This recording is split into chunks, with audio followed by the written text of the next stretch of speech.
可是我被关了300年，也必然会有传承留存。我为愿。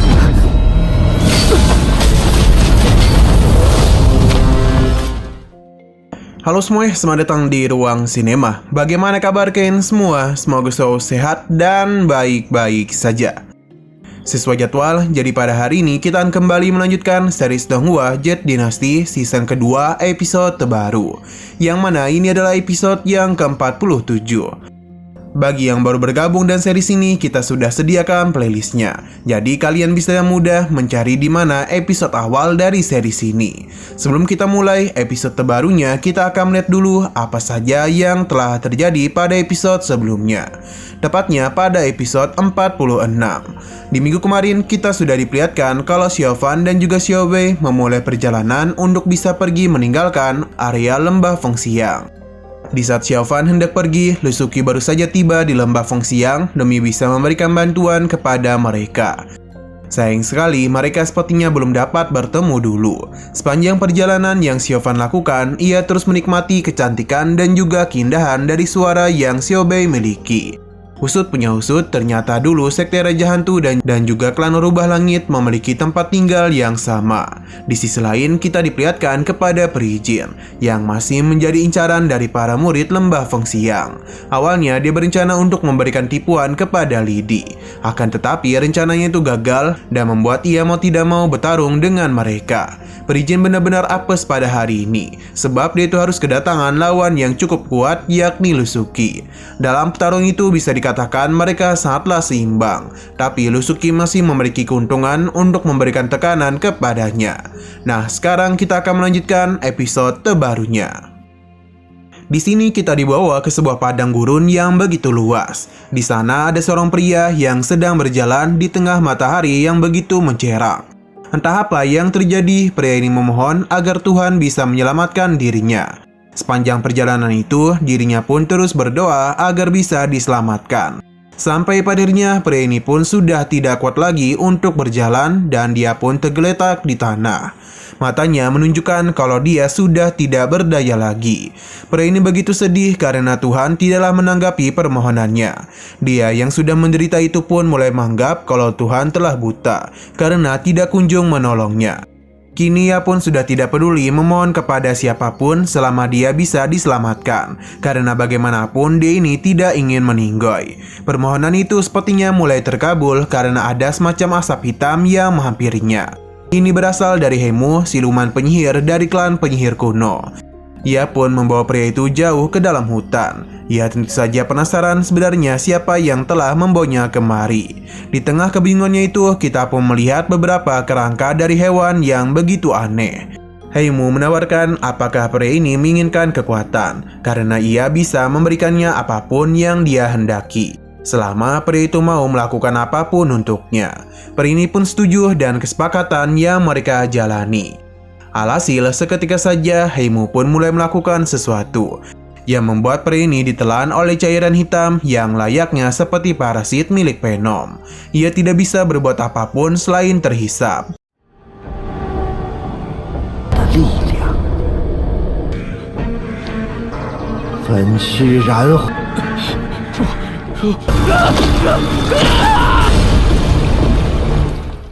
Xino berpindah lagi ke desa Tianshui yang begitu indah dan juga tenang. Xiaofan dan Xiaobei telah tiba di desa Tianshui. Mereka yang baru saja tiba langsung menikmati berbagai acara yang sedang berlangsung di kota tersebut. Xiaobei dan Xiaohe tidak bisa menahan diri mereka ketika melihat kesenangan itu. Xiaobei tidak menyangka setelah 300 tahun ternyata desa Tianshui menjadi semakin besar saja. Sudah banyak orang tinggal di desa itu. Xiaobei pun memilih barang-barang yang dirinya sukai. Tentu ia tidaklah membayar karena semua itu adalah urusan dari Xiaofan. Namun tanpa penjual itu ketahui kalau uangnya tadi segera diambil kembali oleh Xiaohui. Memang dasar monyet nakal. Xiaobei terus saja mengambil barang-barang yang dirinya inginkan. Tidak lupa Xiaohui juga melakukan hal yang sama. Dan ujung-ujungnya yang membayar adalah Xiaofan. Ia pun terkejut karena sejak tadi Xiaohui telah mengambil uang yang dia berikan. Dengan kata lain, sejak tadi mereka ini tidaklah membayar. Nah, sesaat kemudian Xiaobei pun tertarik untuk dilukis. Tapi bukan dia yang dilukis, melainkan Xiaofan. Hanya dalam sekejap mata saja, pelukis itu pun menggambar wajah Xiaofan. Namun Xiaobei masih belum puas dan meminta agar ditambah senyuman lagi. Sebenarnya Xiaofan tidak mau, jadi pelukis ini pun agak segan memintanya. Tapi berkat paksaan Xiaobei, Xiaofan pun dipaksa tersenyum. Dan akhirnya ia pun bisa mendapatkan gambar Xiaofan yang ceria. Kecantikan yang Xiaobei miliki menarik perhatian para penjantan yang berada di sana. Bahkan ada salah satu pria yang ingin mengajaknya untuk berkencan. Xiaobei tertarik dengan ajakannya. Tapi pria satunya segera menghentikan hal itu karena lebih baik gadis cantik sepertinya ikut pergi bersamanya. Sayang sekali usaha kedua pria itu harus gagal karena saat ini Xiaobei tengah bersama dengan suaminya. Alhasil kedua pria itu pun pergi begitu saja. Xiaobei benar-benar senang karena kecantikan yang ia miliki tidaklah menua. Xiaofan tidak ingin terlalu membahas hal itu dan memilih untuk melanjutkan perjalanan mereka.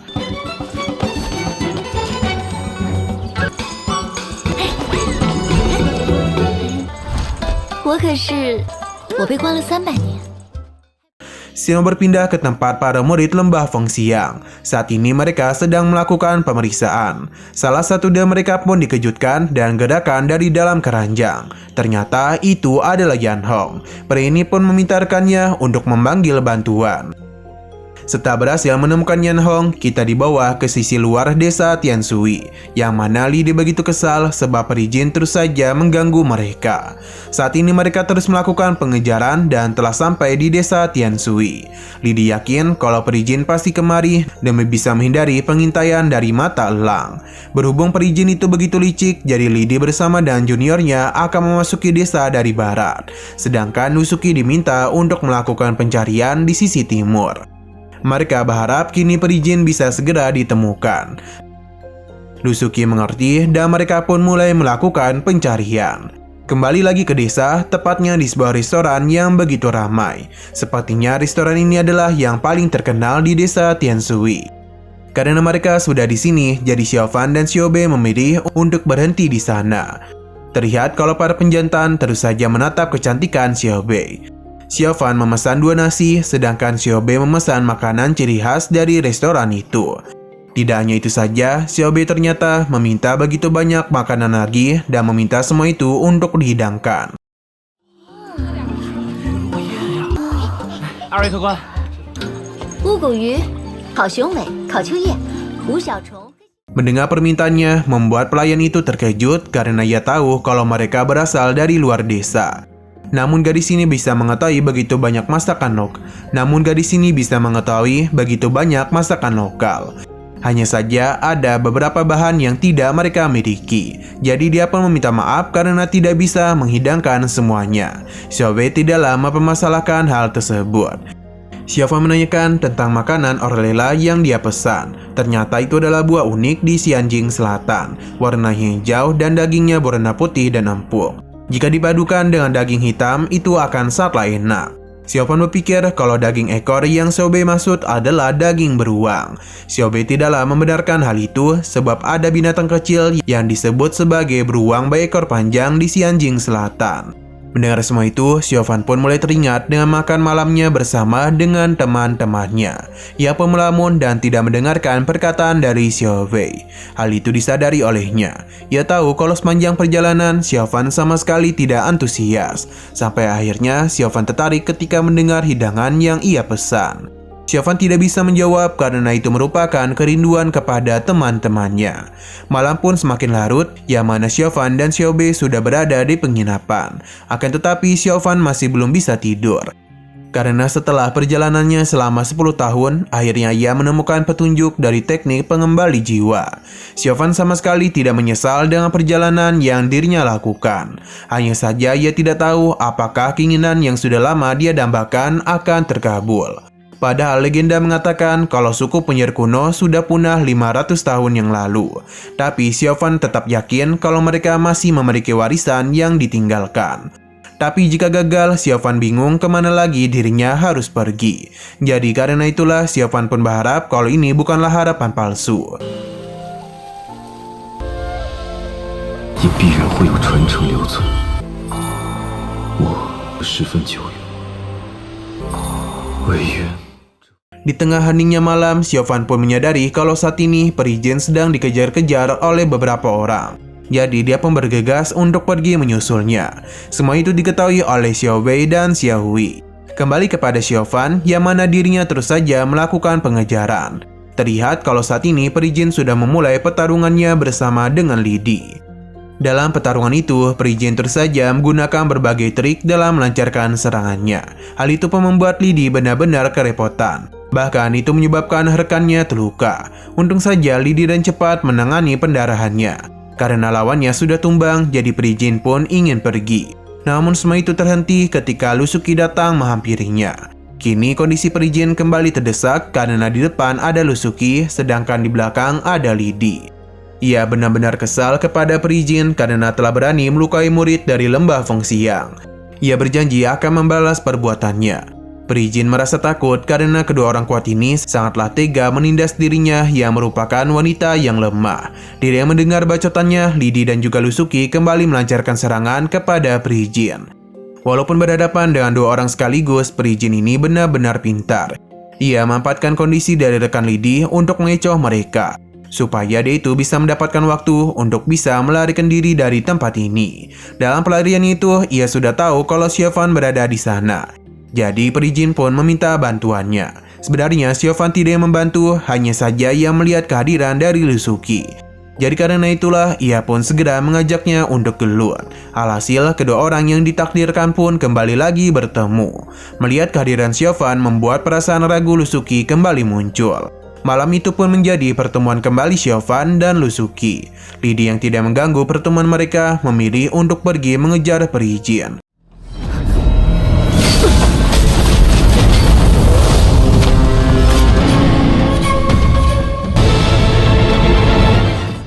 Sambil mengejar, tidak lupa Li Di terus melancarkan serangan agar bisa menghentikan pergerakan Peri Jin. Hal itu pun berhasil dan membuat Peri Jin terhenti. Hanya saja Peri Jin tidak bisa diremehkan begitu saja, sebab dia itu sudah menyiapkan sebuah serangan untuk menyerang Li Di. Alhasil Peri Jin pun kembali melarikan diri. Namun Li Di menggunakan elang pelacak demi bisa mengetahui keberadaannya. Inilah alasan mengapa Peri Jin begitu sulit untuk bisa lepas dari kejaran para murid lembah. Sekali lagi, Peri Jin tidaklah kerepotan dalam menghadapi Li Di. Ia begitu tenang menghindari setiap serangan yang terus dilancarkan kepadanya. Bahkan seberapa keras pun Li Di berusaha untuk melukainya, semua itu sia-sia saja. Malahan kini Li Di hampir saja dibuat terpojok oleh Peri Jin. Tidak mau mengalah begitu saja, Li Di pun melancarkan serangan pamungkasnya agar bisa menghentikan pertarungan mereka. Tidak mau kalah, Peri Jin juga melancarkan serangan yang sama. Li Di dan percaya diri menganggap kalau hal yang sama tidak akan berpengaruh kepadanya. Namun siapa yang menyangka kalau ini bukanlah serangan yang sama, melainkan serangan kejutan yang sudah disiapkan oleh Peri Jin. Perhatian Li Di pun sempat teralihkan yang membuat ia bisa menggunakan asap pesona. Li Di pun terkena teknik itu yang membuat ia tidak bisa bergerak dulu. Peri Jin hanya tertawa karena para murid Lembah Fengxiang tidak akan mungkin bisa menangkapnya. Alhasil Li Di pun kembali gagal.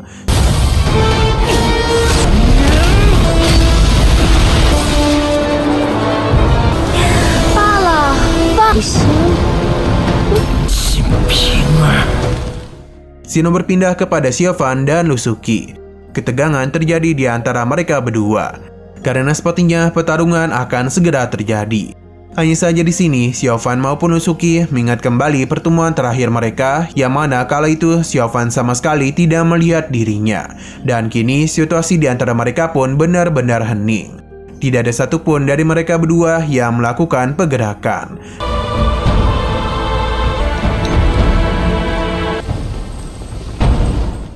Nah, sayang sekali episode pada hari ini pun harus bersambung dulu. Namun sebelum itu, kita diperlihatkan dengan cuplikan mengenai apa saja yang akan terjadi di beberapa episode ke depan.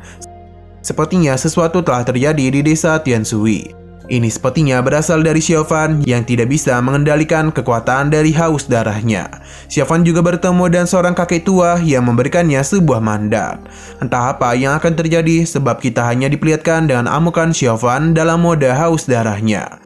Saat ini dirinya sedang melakukan pertarungan sengit dengan Lu Suqi. Nah, sayang sekali episode pada hari ini pun harus bersambung dulu. Oke, sekian dulu pada video kali ini. Untuk video selanjutnya akan segera hadir. Jadi bagi kalian yang ingin mengikuti series ini, langsung saja klik subscribe dan aktifkan loncengnya. Terima kasih yang sudah menonton video sampai habis. Jika kalian suka pada video ini, klik like dan share ke teman-teman kalian tentang channel ini. Dan ditunggu aja kelanjutannya. Oke, sampai jumpa di video selanjutnya.